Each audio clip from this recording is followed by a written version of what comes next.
¿Consideras que es más difícil ser hombre heterosexual o una persona trans en España? Considero que es más difícil ser un hombre heterosexual.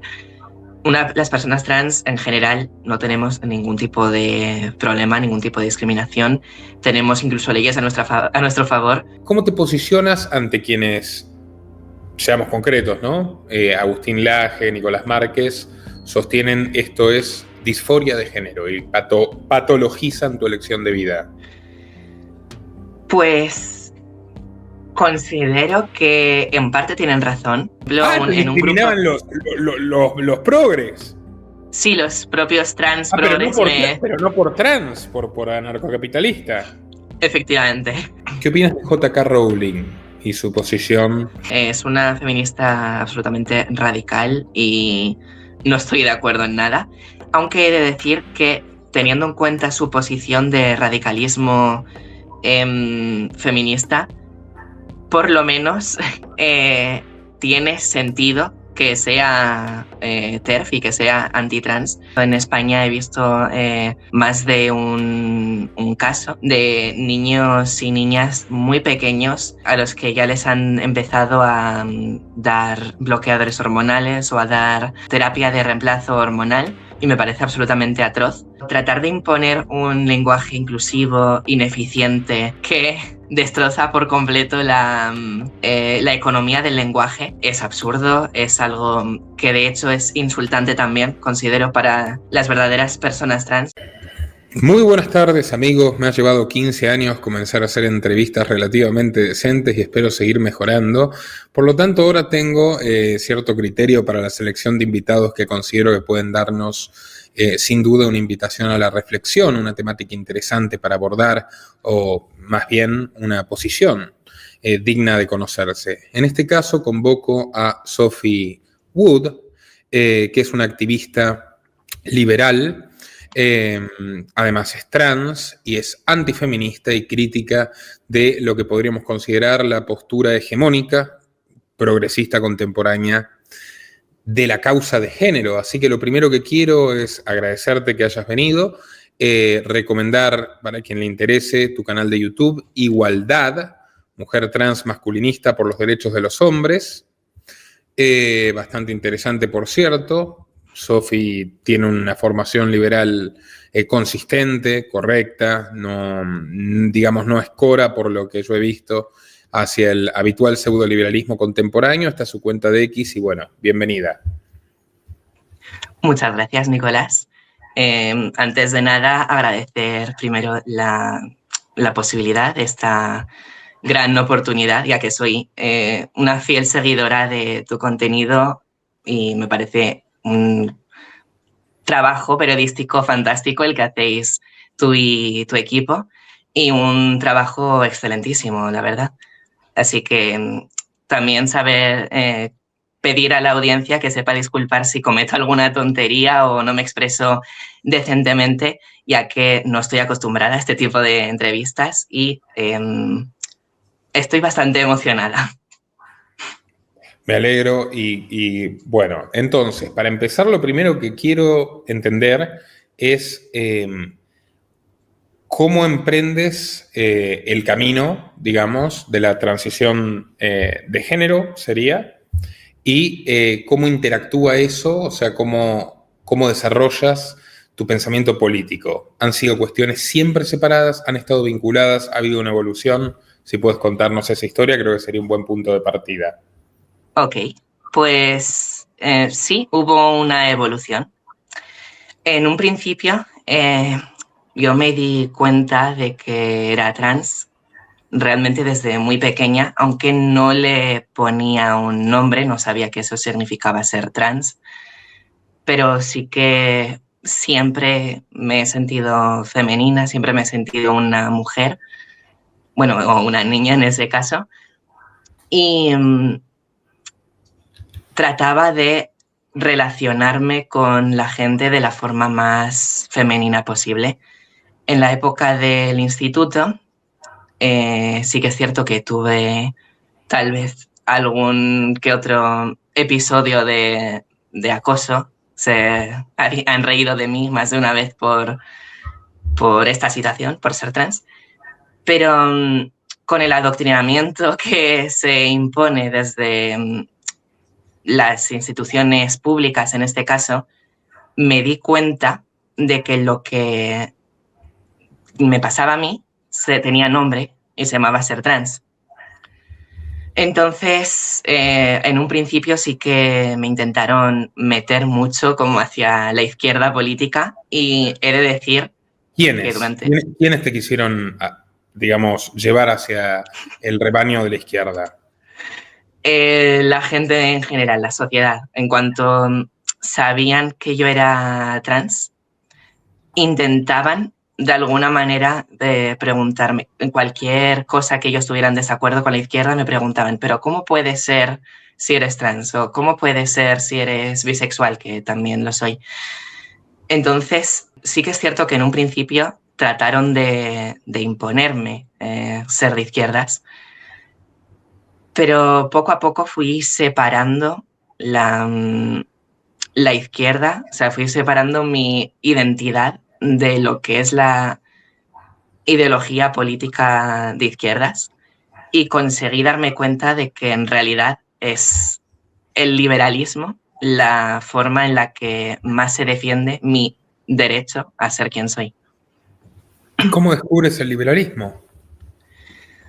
Pues, como te comentaba antes de empezar a grabar, en un principio empecé a ver muchas desigualdades en el sentido de en el feminismo que imponían desde el gobierno, desde las instituciones, en cómo trataban el gobierno a empresas pequeñas frente a empresas grandes. Vi varias desigualdades y empecé a investigar un poco sobre antifeminismo, lo cual me llevó a liberalismo y poco a poco fui indagando. Y de alguna manera me dices como que trataron de encasillarte en una identidad política a partir, digamos, de tu identidad sexual. ¿Qué piensas del identitarismo de género y del actual movimiento trans en términos de justamente esto, ¿no? Acentuar permanentemente esa faceta del individuo como si fuera su principal norte en lo que refiere a la convivencia con los otros. Es una opinión curiosa la que tengo, ya que en una parte he de reconocer que el activismo trans ayuda a visibilizar que existimos las personas trans, ya que mucha gente no nos conoce y piensa que somos bichos raros. Pero por otra parte, el activismo que hay a día de hoy no es un activismo por visibilizarnos, es un activismo para vincularnos precisamente con marxismo cultural, básicamente.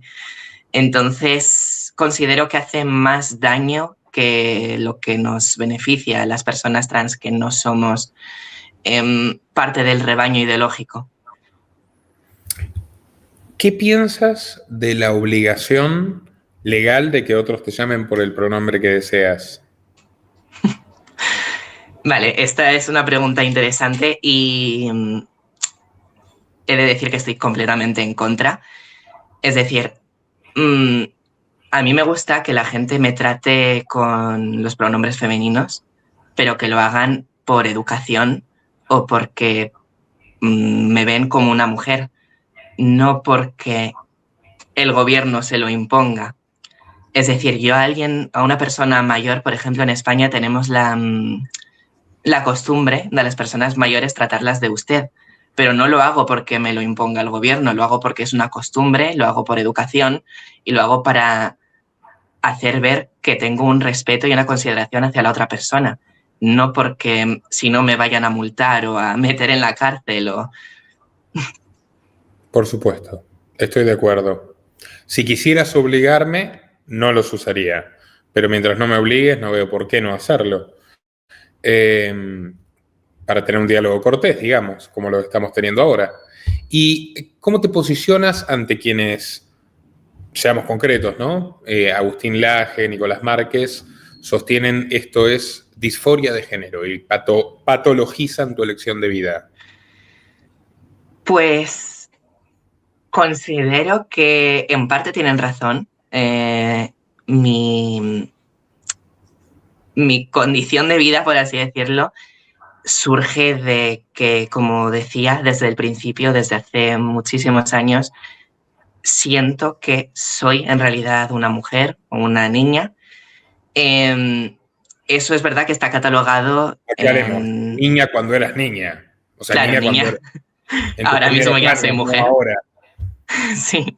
Porque van a caricaturizar, o sea, también yo, veo por un lado el detestable progresismo identitario supremacista, porque realmente me parece que es supremacista, por más que se victimice el feminismo, las minorías sexuales, etcétera, propician misandría y un odio contra el varón y tienen comportamientos claramente fascistas, pero me parece igual de repudiable, y tú sabes bien porque sigues mi canal, el resurgimiento de la homofobia, la patologización de conductas o la búsqueda de otro tipo de igualitarismo, ¿no? De todos tienen que amar a quien yo quiera o comportarse como yo quiera y yo no veo por qué no puedo, o sea, ¿en qué me daña que tú te sientas mujer? No me daña en nada, pero ¿te parece, digamos, que hay un componente patológico? ¿O a qué te refieres cuando dices en parte tienen razón? Sí, eso es lo que iba a matizar. No considero que sea patológico. Más que una enfermedad, lo consideraría no sé si llamarlo condición de vida, ya que es algo diferente, no es realmente una elección, al menos en la mayoría de casos. Habrá gente que realmente elija sentirse así, pero en mi caso, por ejemplo, no es una elección, sino que es una cosa que me surgió de manera natural y ¿A qué que edad? hasta a los 5 o 6 años ya tengo recuerdos de saber que era una niña y elegir, por ejemplo, en los videojuegos el personaje femenino porque me sentía más identificada. Bueno, ese tipo de cosas. Entonces sí que en mi caso es algo que surgió de manera natural y que hasta que no corregí, entre comillas, mi apariencia, no corregí mi DNI y la gente no empezó a verme y a tratarme como una mujer, no sentí que realmente estuviera en mi sitio. Por tanto, sí que considero que es una condición diferente. Y hoy te sientes bien, te sientes plena. Sí, claro, todo el mundo tiene sus más y sus menos, Por supuesto. pero en general me siento plena, me siento feliz con quien soy y considero que la mayor parte de gente respeta mi identidad, respeta mi forma de ser y es lo maravilloso. ¿No sientes que España sea una sociedad transfóbica? No en general, siempre hay personas individuales que van a ser transfóbicas, homofóbicas o racistas o lo que sea, pero no es una sociedad transfóbica a nivel general. La mayor parte de personas, sepan o no que soy trans, me tratan en femenino. Cuando alguien se equivoca y le digo, por favor, si no te importa, puedes tratarme, al final normalmente corrigen, a veces se vuelven a equivocar, pero no lo suelen hacer a propósito. Pero sí que es cierto que, como decía, alguna que otra persona siempre va a haber. En el instituto, por ejemplo, sí que se metían mucho conmigo. Me decían cosas un poco salidas de tono, pero bueno, son A personas menudo, a individuales. menudo, a menudo los niños son unos bastardos cabrones y hay todo una Sí. culto a la infantilidad que me parece realmente lamentable, porque obviamente son vulnerables, hay que defenderlos, por supuesto, y son el futuro de la especie, pero no significa que tengan ninguna moralidad superior por ser ignorantes, egoístas y malignos, muchos de ellos. Otros no, por supuesto, otros son encantadores, pero entiendo el punto. Y luego ya has recibido alguna forma de discriminación por parte de adultos que quieras reseñar o comentar para entender, no sé, cómo es la vida. Porque, a ver, lo primero que te dice el movimiento trans es morimos a los 40 años. Y hay un punto donde voy a decir algo que espero que por favor no te ofenda, pero es una situación difícil, porque por un lado hay una biología, por otro lado hay un sentimiento, hay una sociedad que no está del todo acostumbrada, hay que decirlo en general, por más que, como vemos, se va civilizando y se va volviendo tolerante, aunque también hay un movimiento que politiza y convierte casi en algo odiosa esa identidad por querer imponerla a través de la violencia o por querer influir en la educación de otros. Entonces, en todo ese contexto de tensiones, te quiero preguntar, ¿te has sentido ya adulta discriminada y por qué? ¿Qué ejemplos de transfobia pondrías y a qué atribuyes la muerte a los 40 años? Que tanto esbozan aquí los movimientos progresistas vernáculos, la esperanza de vida reducida. Pues por parte de personas adultas y yo siendo ya adulta, no me he sentido discriminada en el sentido de que alguien vaya a atacarme por el hecho de ser trans, al menos no en persona, por redes sociales siempre hay casos, pero sí que he sentido una, no discriminación, pero sí como que me apartaban, o no sé cómo explicarlo, al darse cuenta de que soy anarcocapitalista y Ah, no soy y no soy progre como les gustaría. Por ejemplo, te en un grupo, discriminaban los progres. sí, los propios trans Ah, progres me... pero no por trans, por anarcocapitalista. Efectivamente. O en Por realidad, un poco por las dos cosas, porque como lo dices, el trans correcto es el trans nuestro, el de izquierda. sí. Un caso notable fue que yo estaba en una asociación de personas trans antes, ahora ya no, me salí.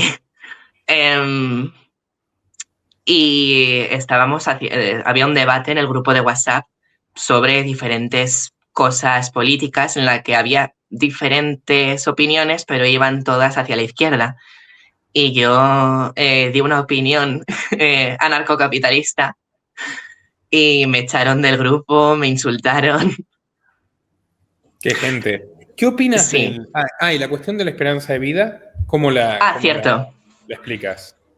Em, es cierto que en muchos casos, evidentemente no todos, muchas personas trans terminan falleciendo tristemente a corta edad, pero considero que más que por una sociedad transfóbica o por algún tipo de opresión, es por la sugestión y por la propia depresión que te crea pensar que el resto de gente te va a discriminar todo el rato. Como la mayor parte de personas trans están escoradas hacia la izquierda, Es muy creo... interesante lo que estás diciendo. Estás yendo por un camino espinoso. Me estás diciendo que hay gente que la están llenando de un discurso de odio y paranoia que termina generándoles una fobia social injustificada que los conduce a, como una profecía autocumplida, quitarse la vida. Sí, no considero que todos los casos de personas trans que se quiten la vida sean por esto. Probablemente algunos sean por depresión, por la depresión que les causa la opresión que sí que puedan tener en su familia o en su círculo cercano.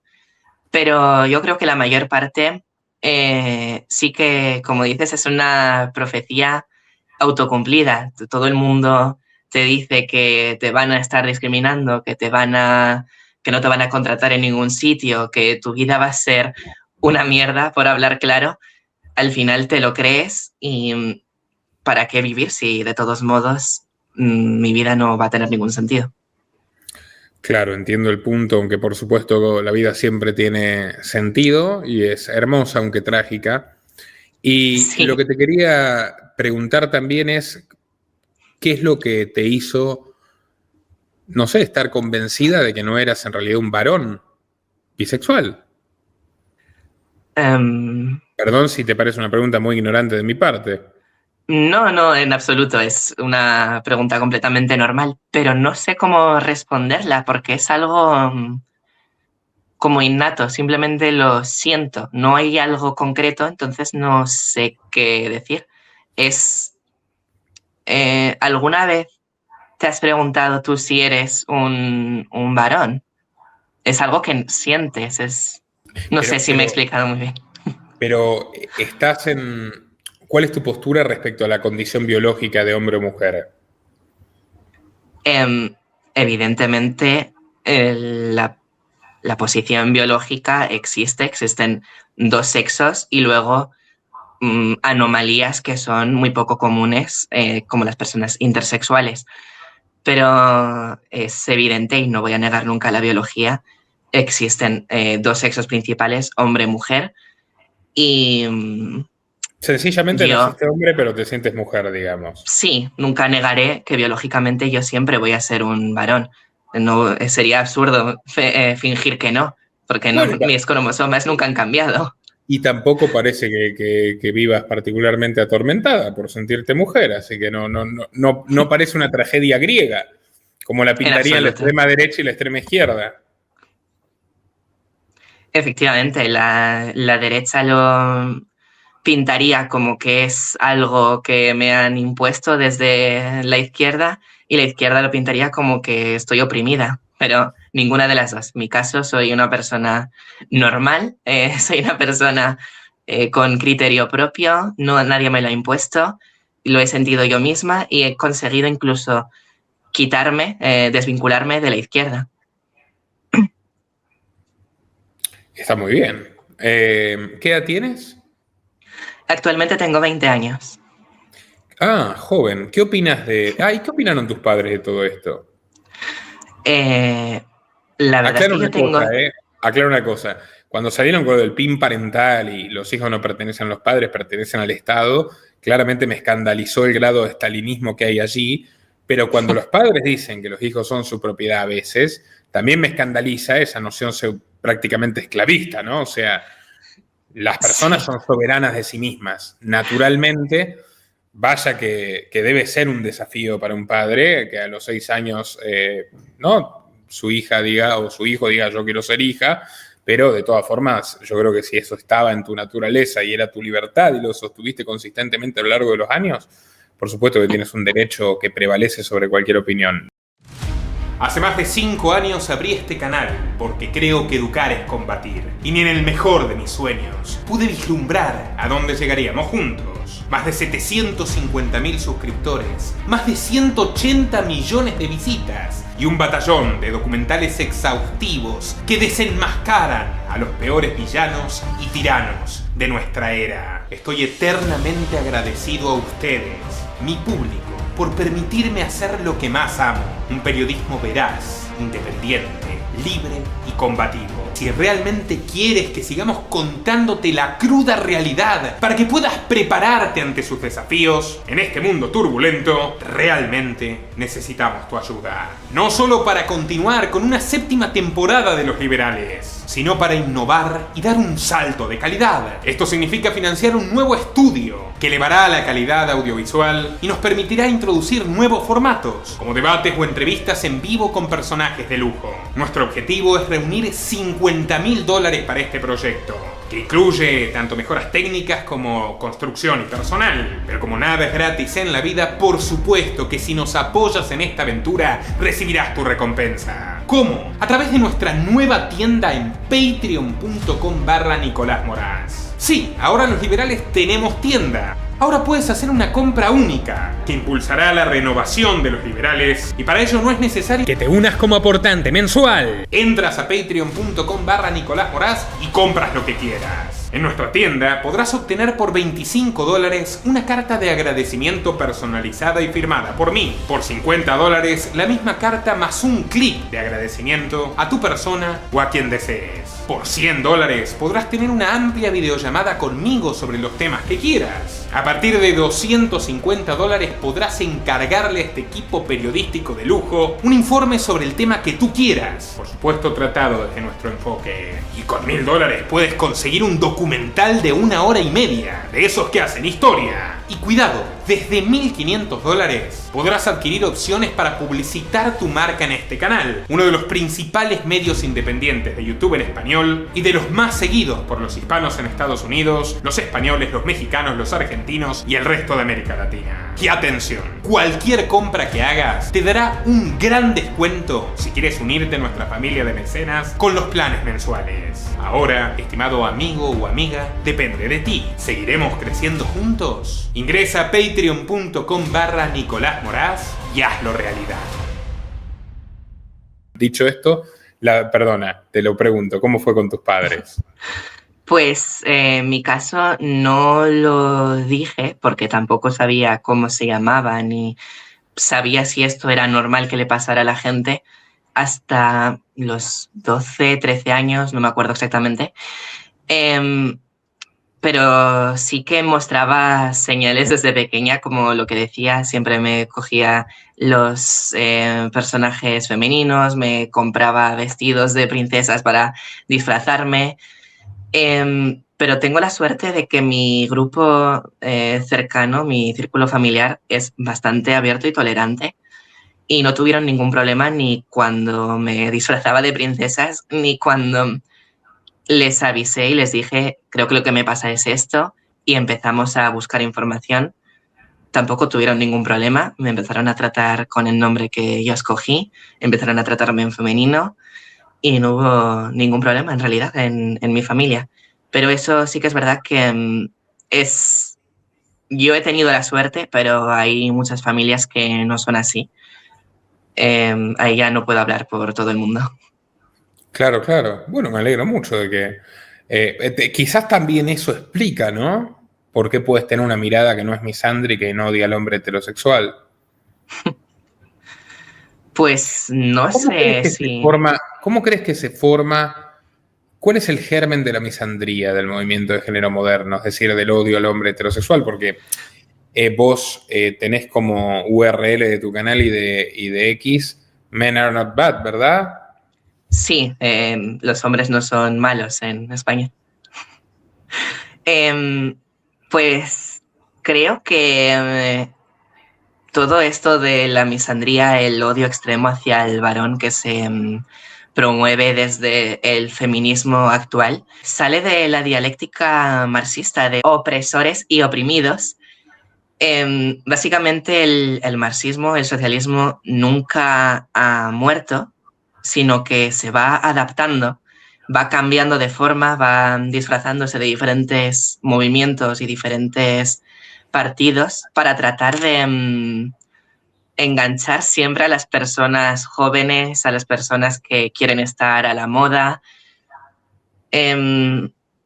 Por tanto, considero que realmente es algo completamente premeditado, que no es algo que las feministas hayan terminado odiando al varón porque se han extremizado sin saberlo, sino que realmente se promueve desde arriba, desde los grupos que controlan este tipo de temas, se promueve a propósito el odio hacia el varón para, como decía, seguir con el socialismo. ¿Consideras que hoy es más difícil ser hombre heterosexual o una persona trans en España? Considero que es más difícil ser un hombre heterosexual. Las personas trans en general no tenemos ningún tipo de problema, ningún tipo de discriminación. Tenemos incluso leyes a nuestro favor. Yo jamás las utilizaría porque me parecen absolutamente aberrantes. Pero los varones en España tienen, si no recuerdo mal, 476 leyes y normativas en contra. Algunas son pequeños detalles que apenas tienen importancia, como por ejemplo que en el ejército los hombres tienen como obligación raparse el pelo y las mujeres no. Eso al final no es algo tan grave, pero existen otras leyes y discriminaciones leyes y normativas que sí que son una discriminación muy severa. Por ejemplo, la Ley Integral de Violencia de Género que existe en España, que por hacerlo corto, por si alguien no es de España y no lo conoce, es una ley que anula completamente la presunción de inocencia de los hombres. Si una mujer decide denunciar por violencia de género, lo cual en cualquier país decente se llamaría violencia doméstica, ya que no se ejerce por una motivación de género, el hombre es el quien tiene que demostrar que es inocente y no la mujer que tiene que demostrar que el hombre es culpable. Sophie, ¿qué opinas de J.K. Rowling y su posición sobre este tema? Que yo creo que quizás tanta violencia inquisitorial contra ella la llevó a extremarla, ¿no? Podría ser. Desde la izquierda... J.K. Rowling es la autora de Harry Potter y se ha convertido en una especie de antítesis o de némesis del movimiento trans y del feminismo pro-trans británico.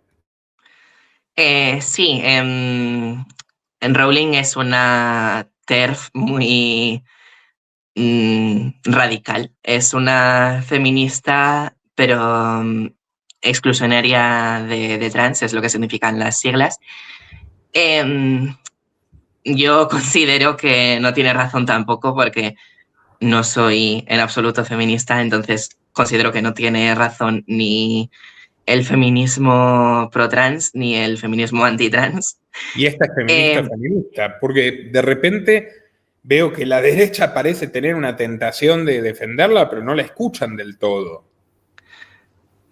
Considero que tienes completamente la razón en este aspecto. Es muy feminista realmente, tirando a feminazi, pero justamente como está peleada con el asunto trans le están dando bastante micrófono, pero no es precisamente una amiga de los hombres.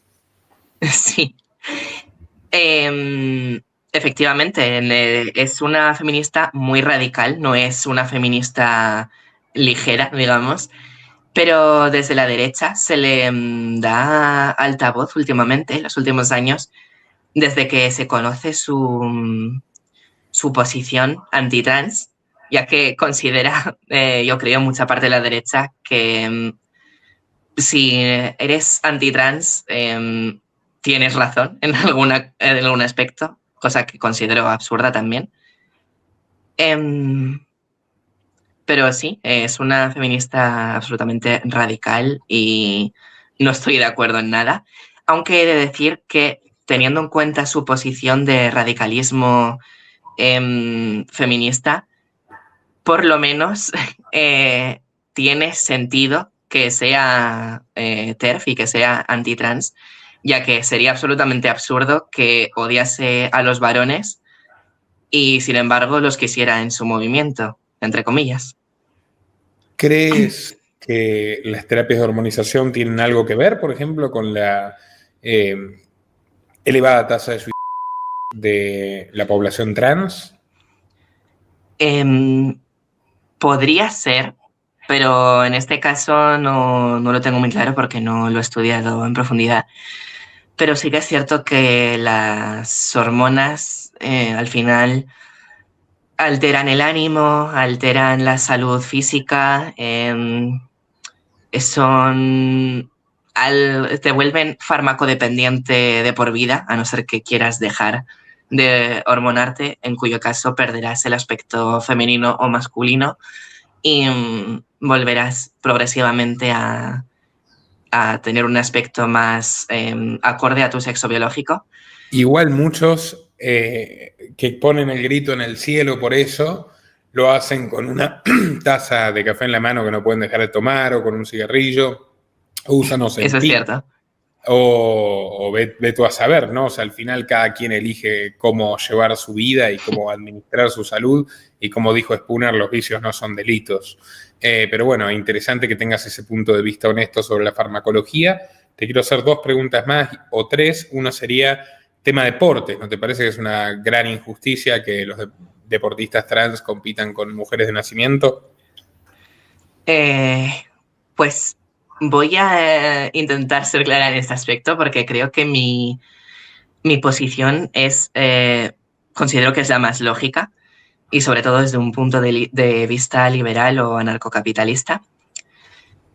Creo que las federaciones o los grupos de deportes no deberían estar en absoluto regulados por el Estado, deberían ser completamente libres y que cada asociación, federación, equipo o lo que sea decida si su club va a ser mixto, si va a ser solo para trans, si va a ser solo para personas de X género Claro, biológico. y el que elige participar lo está haciendo voluntariamente.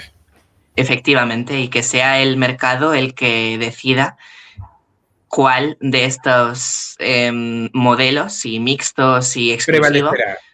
efectivamente. Muy bien, perfecto. Y tema baños en general, lo mismo me dirías, que decida Sí, la propiedad considero privada. lo mismo. Por ejemplo, en un supermercado en el que haya baños públicos, a lo mejor uno quiere poner como que solo pueden ser para mujeres biológicas y en otro supermercado de la competencia pone que todo el mundo es bienvenido Ese es y el a cada debería ser, uno, porque en España no. efectivamente. Me imagino que en España te clausuran si haces algo así. Lo imagino, no lo sé, pero Sí, probablemente. sí, sí. Pero eso es lo que debería, sí, que a cada uno, yo por ejemplo iría al que todo el mundo es bienvenido. ¿Y la educación? Porque ese es un tema sensible. ¿Qué opinas del contenido sobre transexualidad para los niños pequeños en las escuelas, considerando que en el actual modelo hay un monopolio curricular por parte del Estado?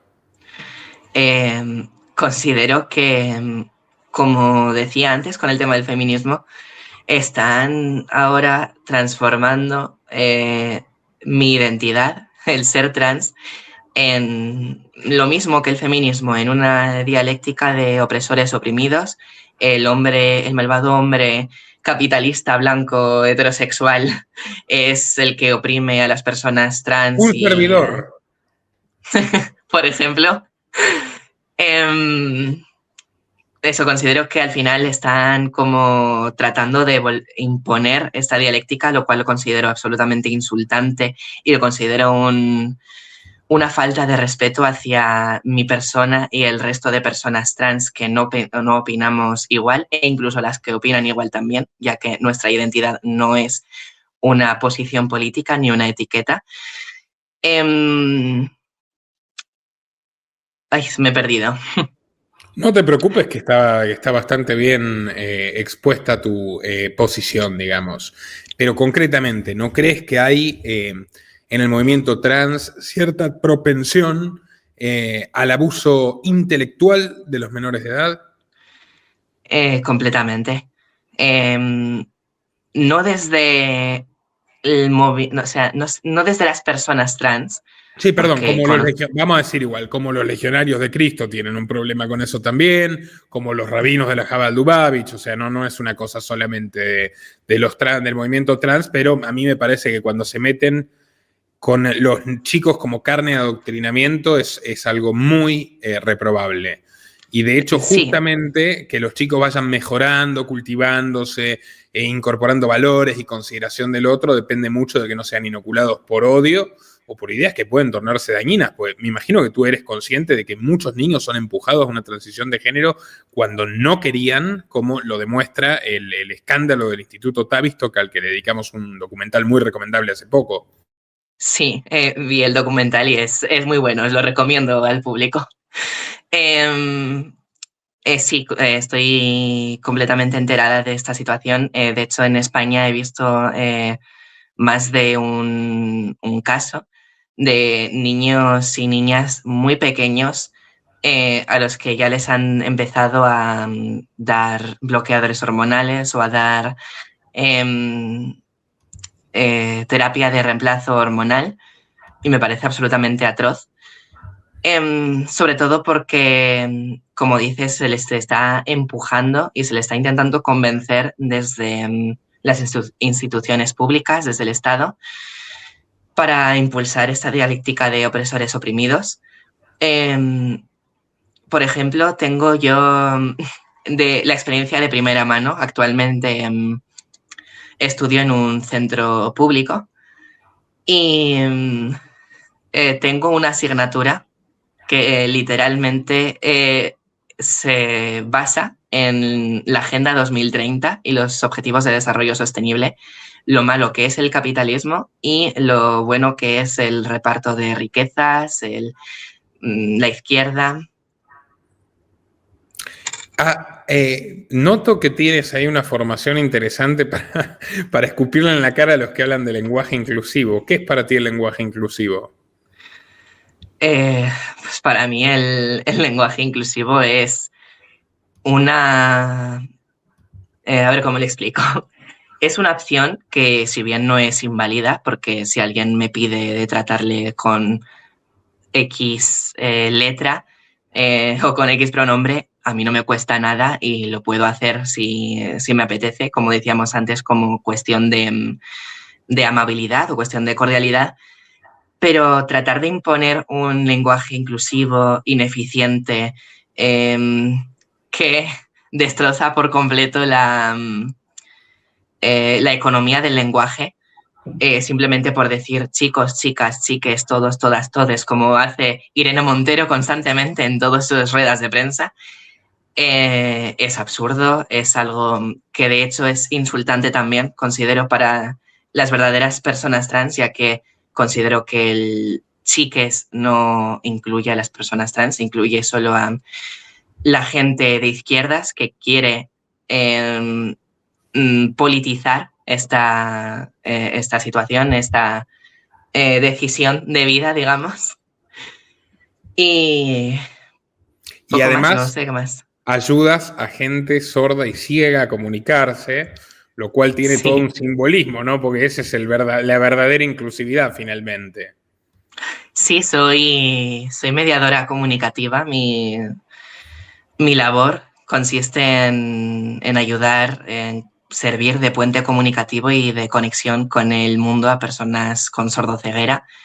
En mi caso, por ejemplo, trabajo con un usuario que es sordo y ciego de nacimiento y, claro, necesita algún tipo de apoyo para poder comunicarse.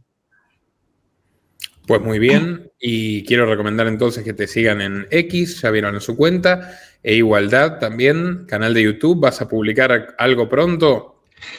Sí, lo tengo abandonado desde hace un año, pero actualmente ya tengo plan de volver a subir vídeos. Y cambiaste de opinión sobre Milei, percibo. Sí, al principio sí que es verdad que estaba... me agarraba a cualquier clavo ardiendo y estaba algo ilusionada porque Milei fuese presidente. Actualmente, si bien algunas cosas se le pueden conceder, por ejemplo, el haber bajado la inflación, porque eso es un hecho que ha logrado bajarla, considero que es absolutamente antiliberal. Pero Sofi, antes de decirnos, sabemos todos en este canal por qué es antiliberal, lo único que te quiero decir es, la bajó manteniendo artificialmente manipulado el tipo de cambio a través de deuda externa, lo cual no tiene mucho de liberal, la verdad. Eso es completamente cierto. El tiempo es tirano, tengo que partir, te agradezco tu tiempo, no será la última vez, te has expresado con elegancia y con elocuencia y creo que, es bienvenido el debate respetuoso en los comentarios. Ha sido un placer conversar contigo. Igualmente, Nicolás. ¿Quieres dar una conclusión? Pues tampoco quiero cortarte en forma apresurada. Si quieres dar una última conclusión, adelante. Pues concluiría con: no dejéis que vuestra identidad, vuestra sexualidad, vuestra forma de vivir vuestra vida os condicione políticamente. No dejéis que nadie os imponga cómo debéis de pensar. Yo soy un individuo, soy una persona que sabe pensar por sí misma y no necesito que nadie me diga cómo debo pensar, a quién debo votar o cómo me debo sentir. ¿Cómo definirías a Pedro Sánchez y su gobierno en una frase? No sé si puedo decir esto Dilo. en el canal. Dilo. Pedro Sánchez, hijo de p***, vete ya, por favor, nos estás arruinando. Muchas gracias. Bueno, un placer. Nos vemos pronto. Adiós, Nico.